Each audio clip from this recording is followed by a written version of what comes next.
Now we are going to talk about another soft skill which is very crucial for our jobs, or not even jobs, for every place. At every place you are going to find it very important. So now what is that? That is the time management. Because whenever you will see in your jobs and your opportunities, and whenever you are working at any place, you will see that there are a few people who are always complaining about time. They will say that they have so much of work to do and they are not getting time, and meanwhile when you will see that they are sitting idle, they are not doing anything. So this is the one thing that is going to reduce the chance to get promotion by them. So now today I'm going to talk about, like, suppose when I was working as a teacher, I used to see there were many teachers who were sitting idle, and at that time they didn't used to work. They just time pass, they will do gossiping, they will talk, they will have fun and around. But at the time when you are at your workplace, what is most important? The most important is that you need to work. So generally we have seen that there are many employees who will come late to the office, they will reach late, and after that they are making many excuses of traffic and all. But you know what, this is the last thing any boss is going to accept. And what is the reason? Because when you're talking about traffic, it is the one thing that you are going to get every day.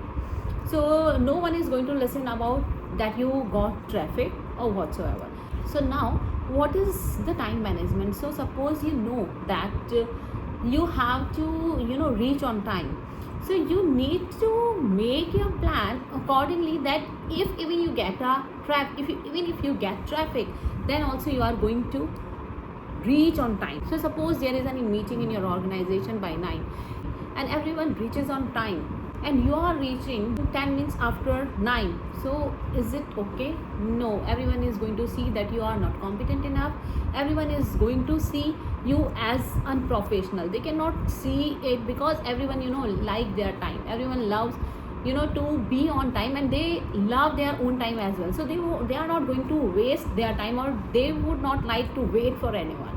So these are some of the steps on which you need to work. So what happens? Suppose if you need to choose between one who shows up on time and the another one who is always late, with whom are you going to work? With whom would you like to work?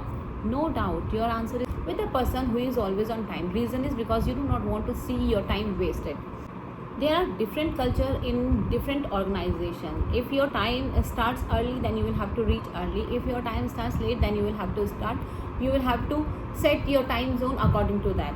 Now secondly, this is the one thing, that reaching late is unprofessional. Now we are talking about leaving on exact time. So suppose your office time is 9 to 5 and you are just waiting for 5 o'clock and to leave.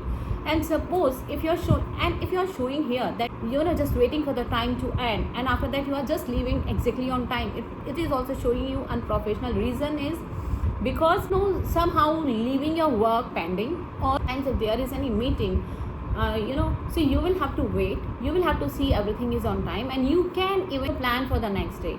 So these are the things which are going to make you unprofessional if we are just looking at clock in the organ. What advice I'm going to give you, that you should reach in your organization at least 10 minutes prior to the time assigned to you. Reason is that you must have seen in movies, a best employee in the organization uses to reach before even boss reaches. So this happens, that you need to reach before, because it is going to work anyhow. When you will see that your boss is going to notice it, and he will see your caliber, and after that, because you are on time, so you can start thinking, and you know what are you going to do in a whole day. So this is very important to reach even 10 minutes earlier. I'm not saying that every day you need to be like that, but try your best to reach on time. So now next point is, are you meeting the expectations? Now suppose you have been assigned any work and your boss is asking you for the time when can you cover it, and you are just saying like, okay, tomorrow or the day after tomorrow you are going to do. Don't do that, because first of all you need to evaluate that how much time are you going to take. Suppose it is 5 days to work, so rather than saying that tomorrow or the day after tomorrow you are going to do this work, you will have to evaluate it nicely, and after that only you can say that you are going to take how many days or how many hours you need to complete that task. Because if you are submitting your work before the deadline, then you are going to be booked by your boss. But if you are getting late, so it means you are not committed to your work and you are getting late. So never say blindly to your boss that you are going to submit your work tomorrow or day after tomorrow, because this is going to be wrong for your professional commitment, because you need to evaluate your work properly. Here you are meeting the expectations of your boss that you are going to submit your work on time. So this is far better than giving the fake answer by saying within no time or something. Now we come to the culture of the organization. Suppose your office culture is to work 6 days a week, then you will have to follow that, because sometimes we have seen that there are many employees who used to creep on one thing, that Saturday I am not going to work, please I need leave. But once in a while it's fine, but every time if you are going to make crib that no, I cannot work on Saturdays, so it is going to be tough for you, because because your boss is not going to accept, because when every employee is coming, then again this is not professionally fine for anyone. So you also need to follow the culture of your organization. These were the few tips which I shared with you and hope you are going to follow. If you want to include these soft skills, if you are going to include these soft skills in your organization with your work culture, no doubt you are going to get good promotion and you are going to get good job opportunities. So these were the few tips which I shared with you, and please try to follow these and just do let me know whether these work or not. Thank you.